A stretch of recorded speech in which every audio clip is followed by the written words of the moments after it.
Boa noite, irmãos. Graça e paz. Livro dos Salmos.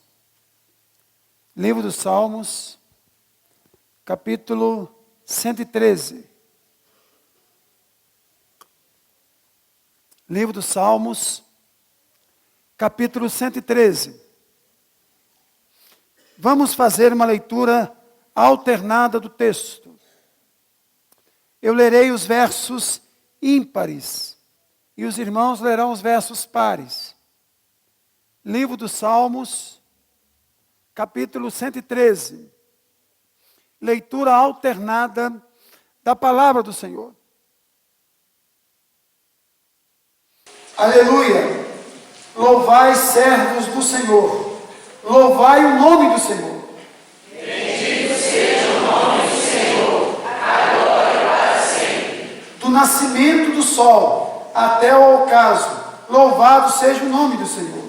Excelso é o Senhor, acima de todas as nações, e a sua glória acima dos céus. Quem há semelhante ao Senhor nosso Deus, cujo trono está nas alturas?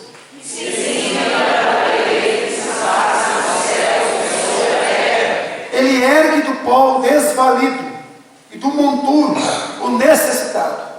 Para sentar ao lado dos príncipes, sim, com os príncipes do seu povo. Faz que a mulher estéril viva em família e seja alegre mãe de filhos. Aleluia. Vamos orar mais uma vez, irmãos. Ó Pai, nós carecemos de ouvir a Tua voz. Que Tu tenhas misericórdia de nós esta noite, ó Pai. E que Tu fales, ó Pai, conosco.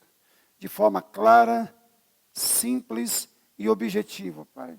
E que a Tua palavra possa ser agasalhada pelo nosso coração esta noite. É a nossa oração em nome de Jesus.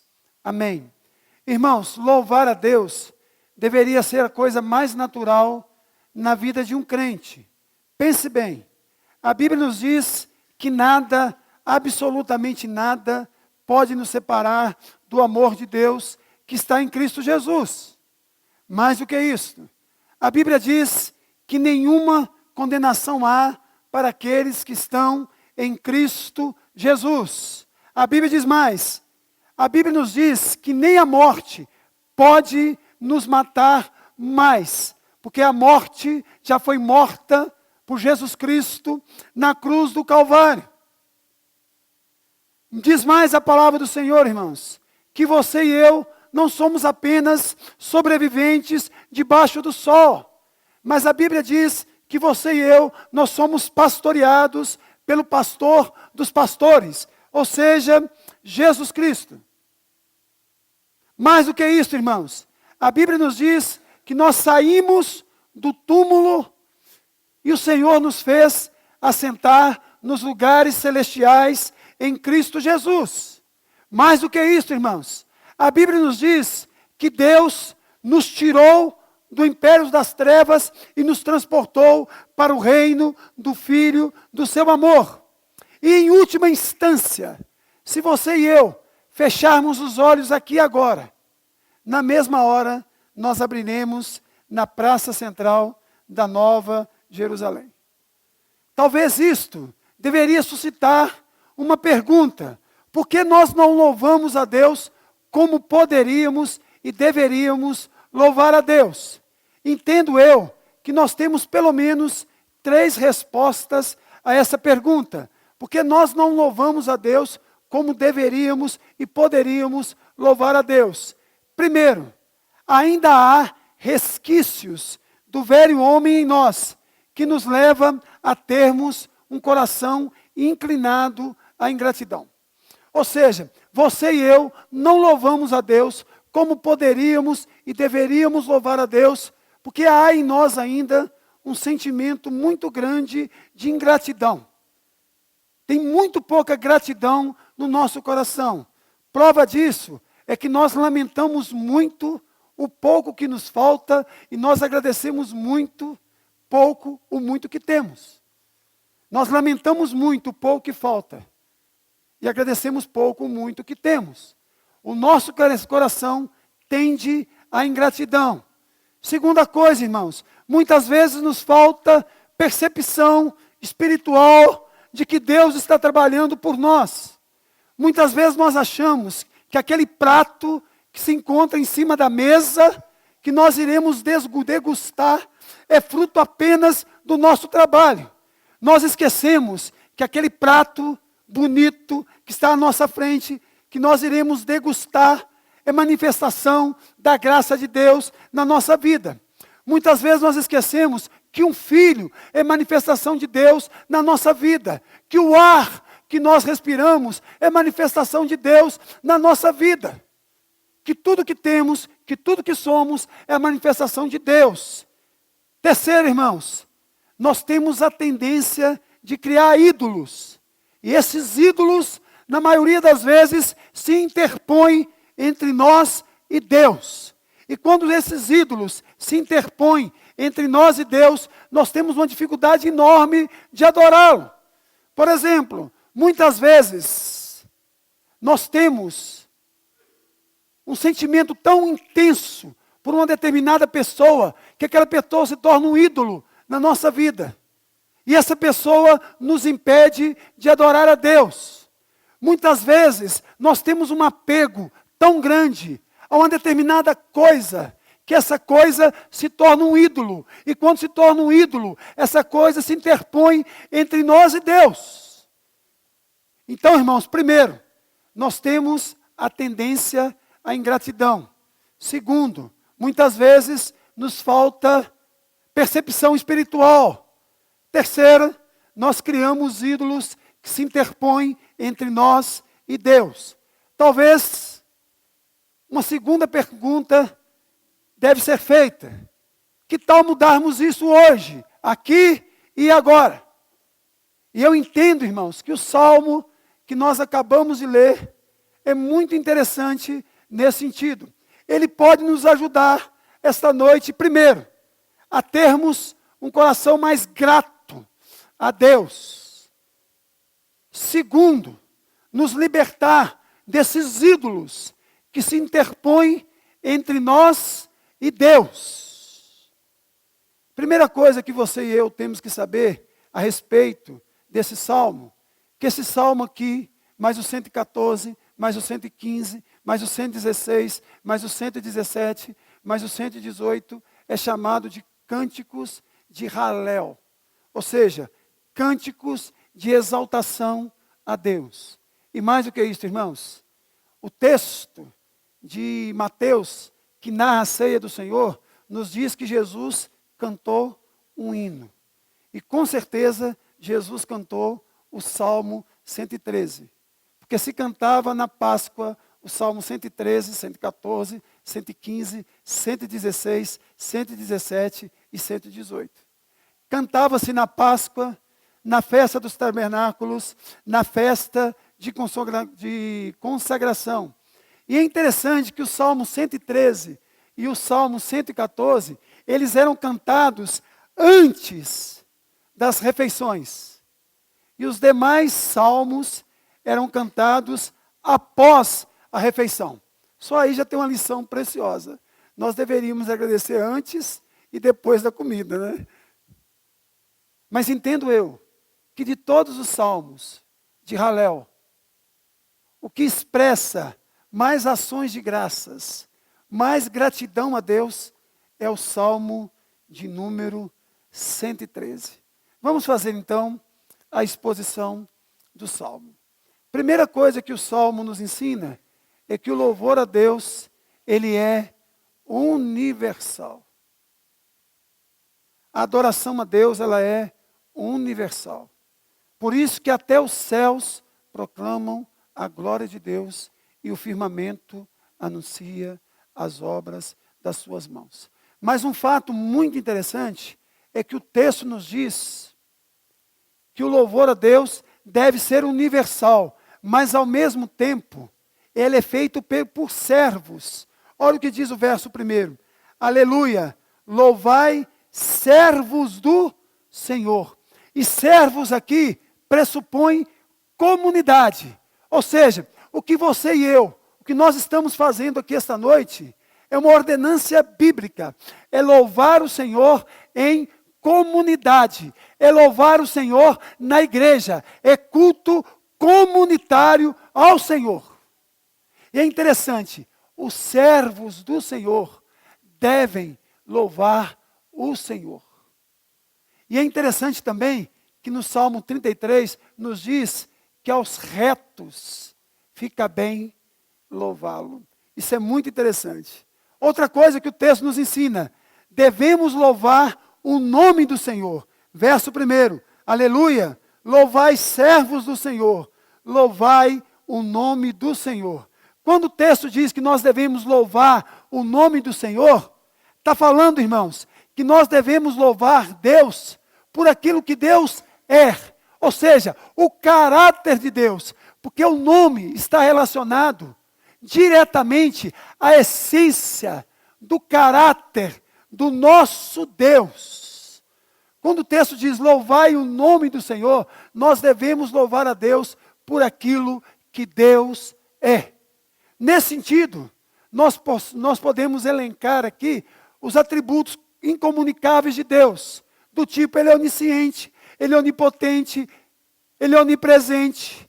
Mas nós também podemos elencar os atributos comunicáveis de Deus. Ele é misericordioso, ele é gracioso, ele é amoroso e por aí em diante. E mais do que isso, o texto nos diz, no verso 2, que nós devemos bendizer o nome do Senhor.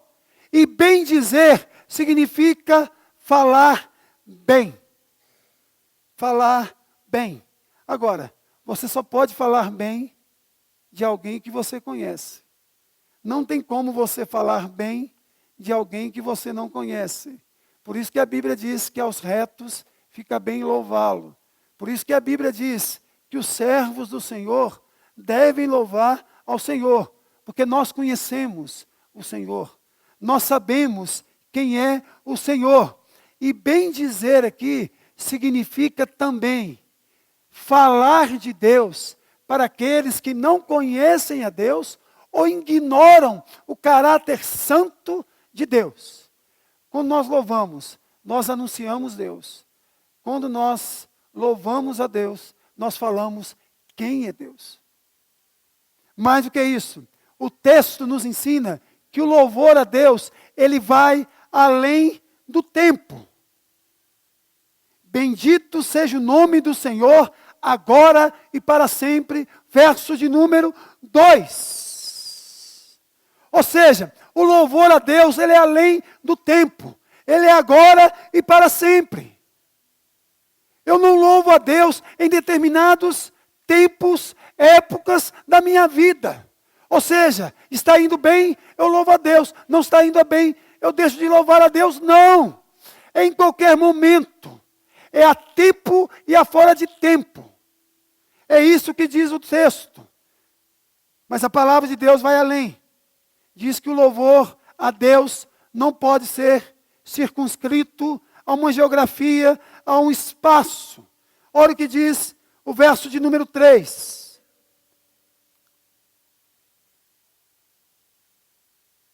Do nascimento do sol até o ocaso, louvado seja o nome do Senhor.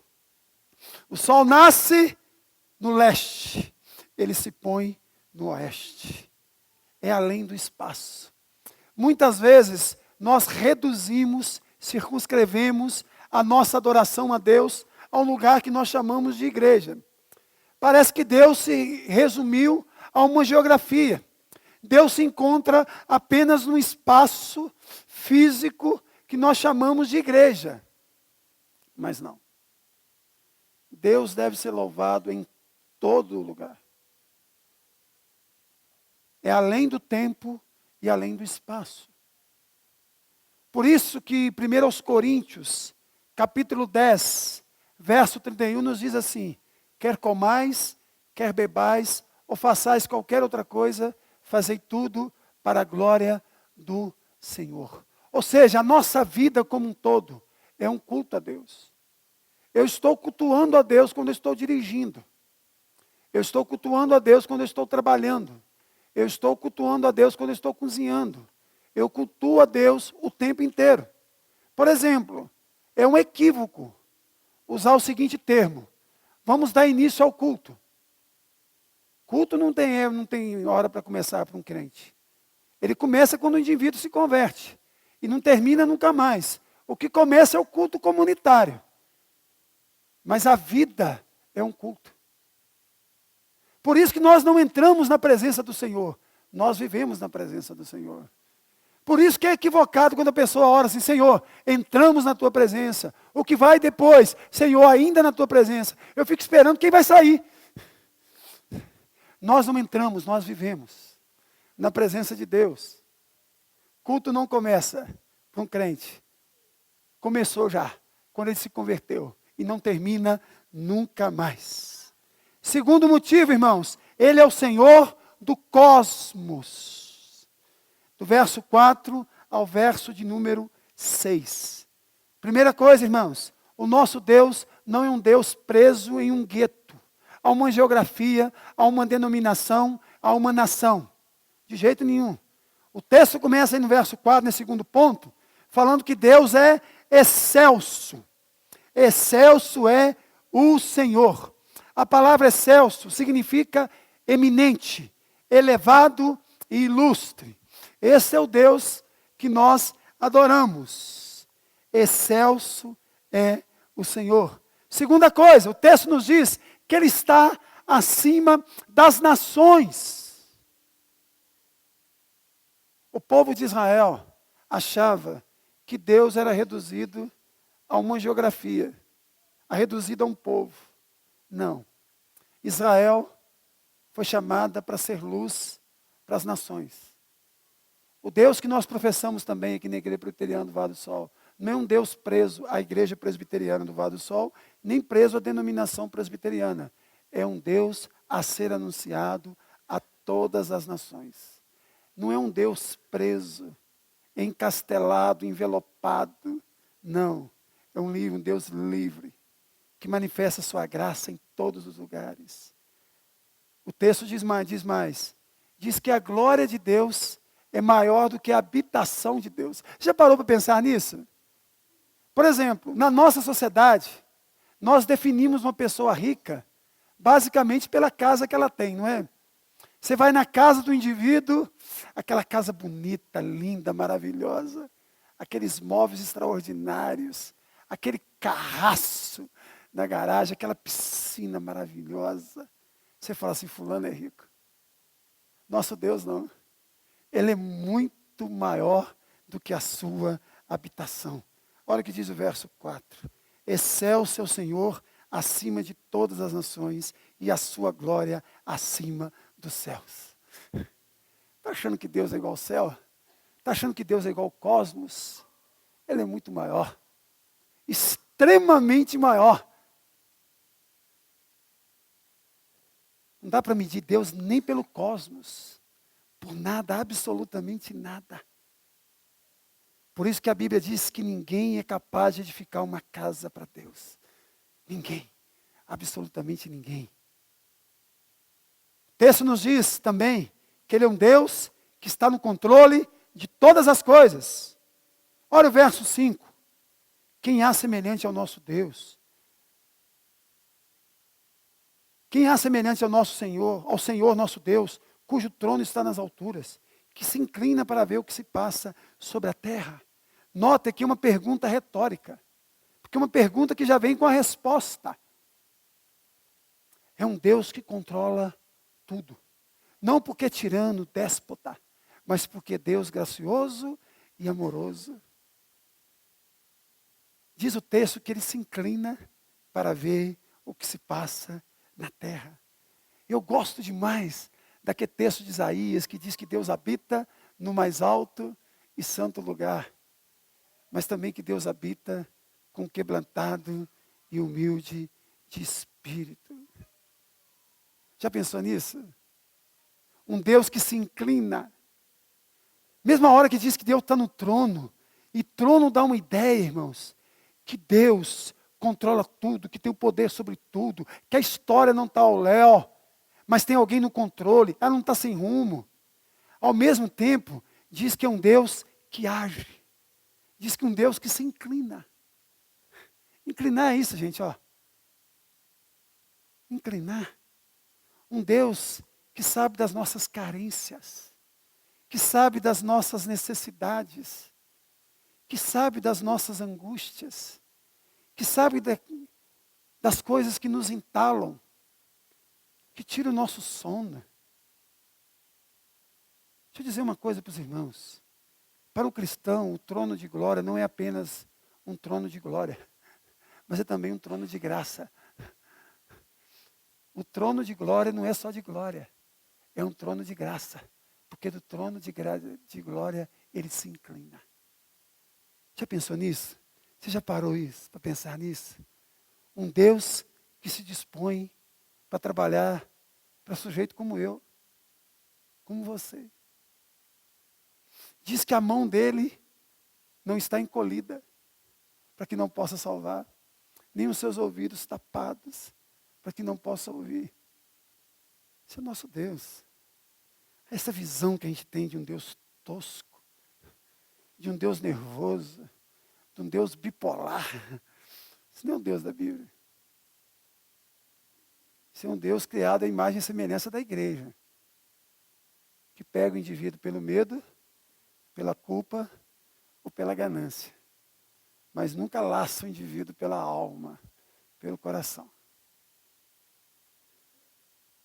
Diz mais o texto, que ele é o Deus que restaura os irrestauráveis. Já parou para pensar nisso? Um Deus que restaura os irrestauráveis. Olha o verso 7.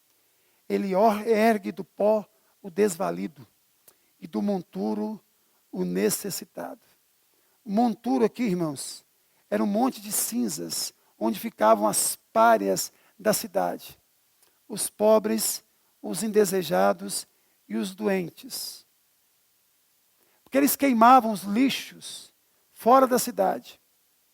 E os párias da sociedade, os aleijados, os doentes, os indesejáveis, eles ficavam no lado de fora da cidade.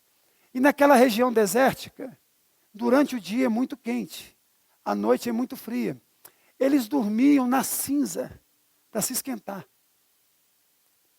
A figura é essa, de gente indesejável, os párias da sociedade, deitados em cinzas, vai lá Deus e restaura os irrestauráveis. Esse é Deus, que visita os rejeitados e os transforma. Leia Efésios 2, de 1 a 10 em casa, você vai ver como esse Deus faz conosco. No sentido espiritual, todos nós nos encaixamos aqui. Porque a Bíblia diz que todos pecaram e carecem da glória de Deus. A Bíblia diz que todos morreram por causa do pecado. É a graça que nos ressuscita. Ele ergue do pó o desvalido e do monturo. Desvalido aqui, gente, é miserável. Necessitado aqui é lixo humano. A ideia de necessitado aqui é lixo humano. E desvalido é miserável. Irmãos, como que começa Efésios 2:1?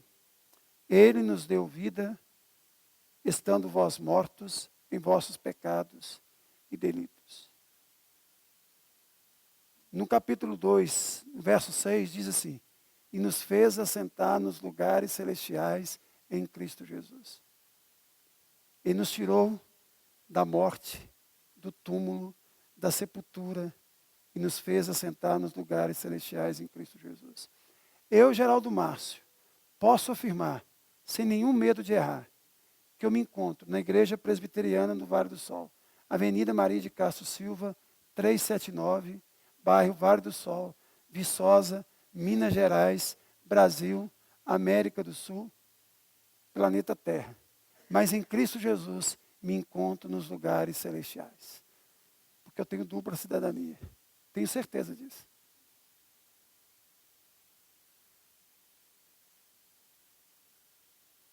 Ele eleva os humildes. Olha o verso 8.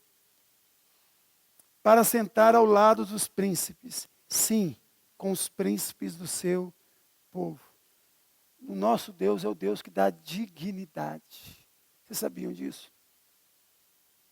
Muitas vezes, a sociedade olha para uma pessoa e não vê aquela pessoa como alguém digna de alguma coisa. Deus não. Um dos últimos programinhas que eu gravei aí foi sobre isso. Deus não faz acepção de pessoas. E eu baseei naquele texto. Vinde a mim todos. Notaram a extensão do convite? Vinde a mim todos. Ele não faz acepção de pessoas. Ele dá dignidade aos indignos.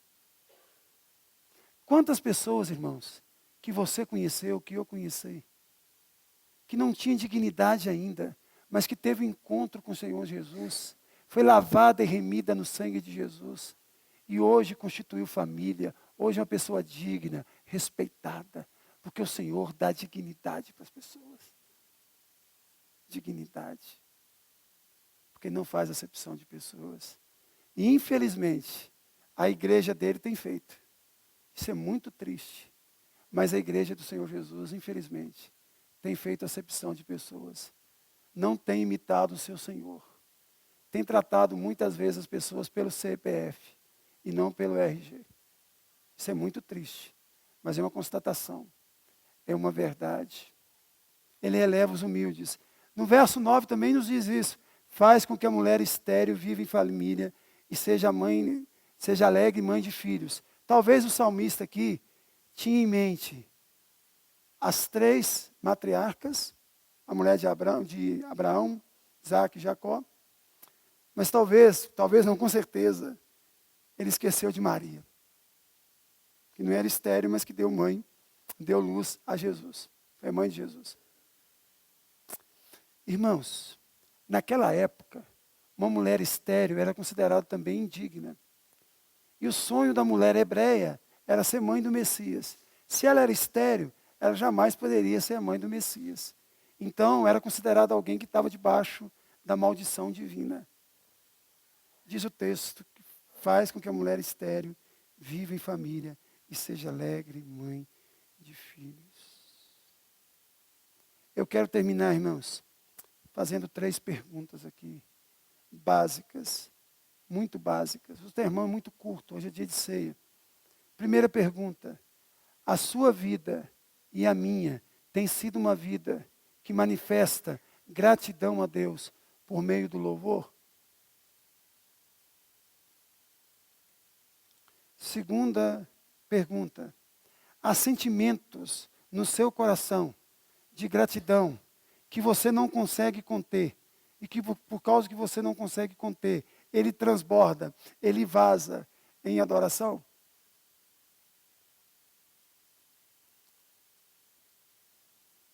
O nosso coração, irmãos, ele deveria estar tão cheio, mas tão cheio de gratidão, que ele tinha que vazar.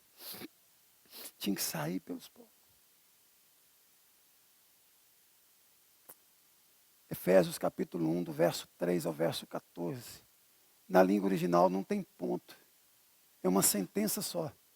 Porque Paulo vai falar da salvação, Paulo não contém. Ele faz uma oração, ele rompe em adoração a Deus.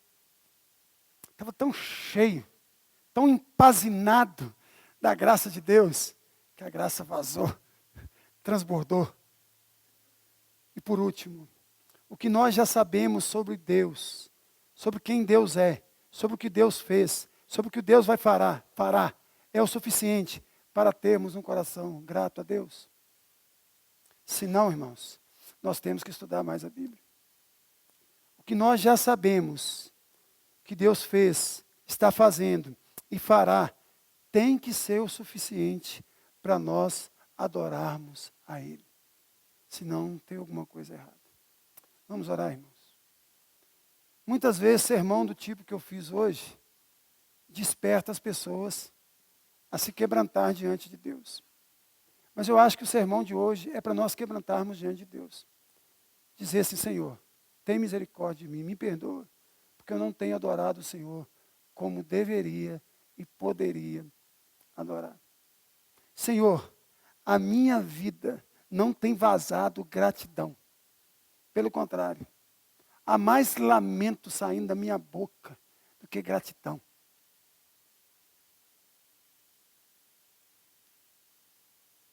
Então eu queria que você fizesse essa oração sua, em nome de Jesus, essa noite. Fizesse uma oração. Senhor, quero te pedir perdão esta noite. Porque eu tenho motivos de sobra para te louvar, para bendizer o teu nome. Mas não tenho feito, Deus. Tem misericórdia de mim. Coloca mais gratidão no meu coração. Faça a oração. Em nome de Jesus.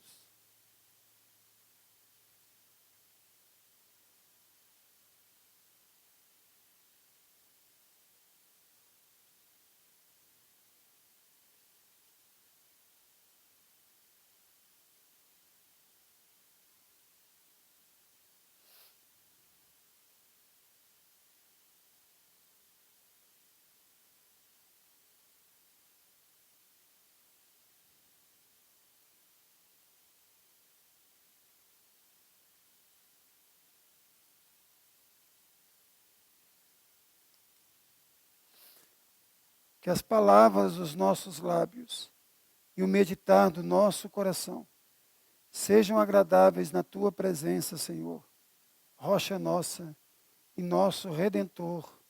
Amém.